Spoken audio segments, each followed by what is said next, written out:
Nah, Bapak Ibu pasti tahu tentang taksonomi Bloom ya, dan tentang taksonomi Solo. Di sini kalau kita lihat sudah pernah ini hanya mengingatkan saja lagi. Izin Bapak dan Ibu semuanya. Kita bisa lihat pada tampilan ini di mana sih letak dari pembelajaran dasar dan berapa ruang atau ranahnya dari pembelajaran mendalam itu di tingkatan berpikir yang bagaimana gitu. Sebenarnya kalau dilihat dari taksonomi taksonomi Solo bahwa pembelajaran deep learning dan surface learning itu membagi seperti ini. Jadi kalau dalam konteks belum berkembang, masih yang pengetahuannya kosong banget, kemudian pengetahuannya dasar, pengetahuan dia belajar berkembang, sebenarnya itu masuk dalam ranah pembelajaran dasar atau yang tadi dikenal dengan surface learning. Kalau dalam taksonomi Solo ada ada tahapan prastruktural, unstruktural, multistruktural, rasional gitu ya. Nah, di mana tentang kalau prastruktural ini Bapak Ibu udah merasakan sih ya ketika berhadapan dengan siswa yang kalau siswa ditanya ada yang sudah tahu sebelumnya pasti diam gitu. Nah, kita sering kan melakukan afirmasi kepada siswa kita bahwa seringkali kita mengajak siswa memberikan stimulus kepada siswa untuk ayo nih siapa yang sudah pernah mendengar sebelumnya. Kita melakukan afirmasi dulu kan ya, mengecek pengetahuan awal siswa gitu. Tapi itu dalam kondisi yang prastruktural gitu. Artinya siswa nggak tahu apa-apa dulu nih, kayak gitu. Belum tahu sama sekali tentang konsep ini dan baru tahu kita minggu depan belajar ini. Masih untung kalau sebelumnya ada guru menyampaikan seperti itu. Jadi masih yang belum tahu secara mendalam sama sekali. Baru tahu akan ini hal yang sangat dangkal seperti itu. Jadi proses terbentuknya prastruktural itu dalam kondisi siswa uh, belum terbentuk konteks pemikiran-pemikirannya sesuai dengan apa yang akan dipelajari gitu. Belum. Kemudian kalau yang di uninstructural, jadi siswa itu tahu tentang satu variabel, satu aspek kayak gitu ya. Siswa sudah bisa menyebutkan satu atau dua aspek seperti itu. Tapi siswa tidak bisa menjelaskan hubungan antara satu aspek yang satu dengan satu aspek yang lainnya. Gitu. Siswa baru bisa menyebutkan satu aspek, dua aspek. Nah, kemudian di dalam instruktural tuh baru mulai-mulai terbentuk ide, baru-baru mulai-mulai terbentuk adanya gagasan dan pemikiran seperti itu ya. Tapi belum holistik, belum terlalu utuh lah seperti itu.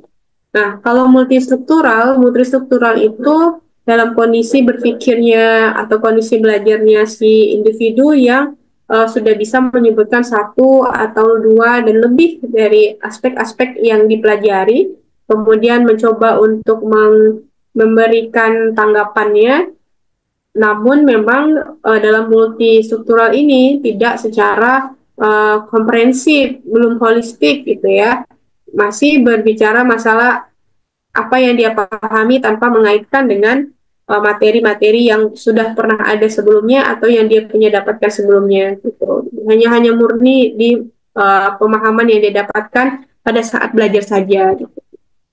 Makanya dalam tahapan prastruktural, instruktural dan multistruktural bagi taksonomi Solo dia masuk di pembelajaran dasar belum berkembang, kemudian tingkatan pembelajaran yang belum berkembang karena sama-sama baru pengetahuannya baru sama sekali akan diisi seperti itu ya.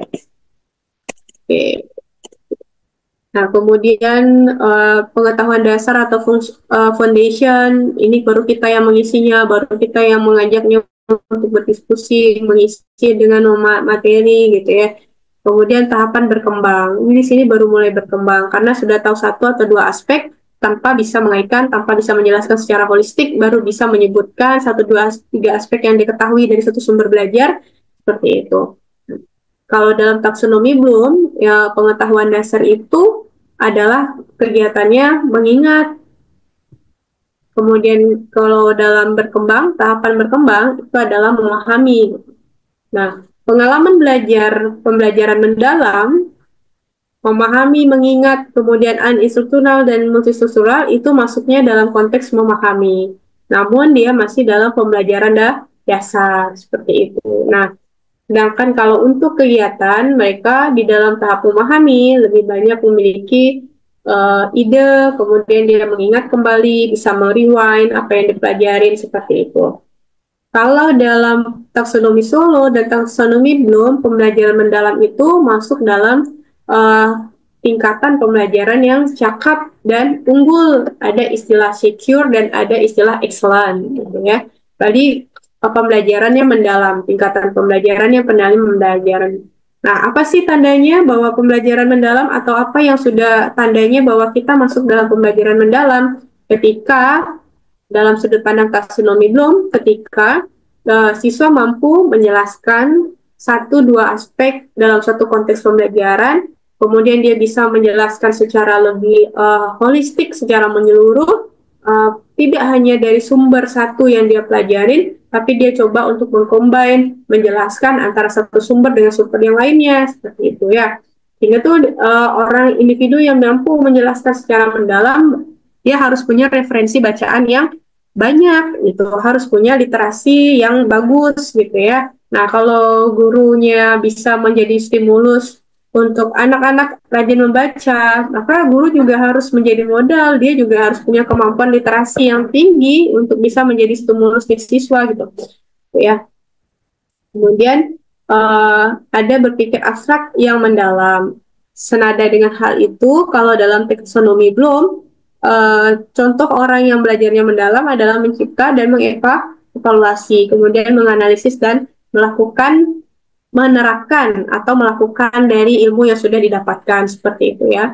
Nah, kalau di pengalaman belajar pembelajaran mendalam, bahwa orang yang punya kemampuan yang unggul, tingkat pembelajaran yang unggul siswanya, dia mampu merefleksikan perasaan, merefleksikan ide dan gagasan seperti itu. Kalau dalam tahap pahamnya taksonomi Solo, memahami itu masih masuk dalam pembelajaran dasar.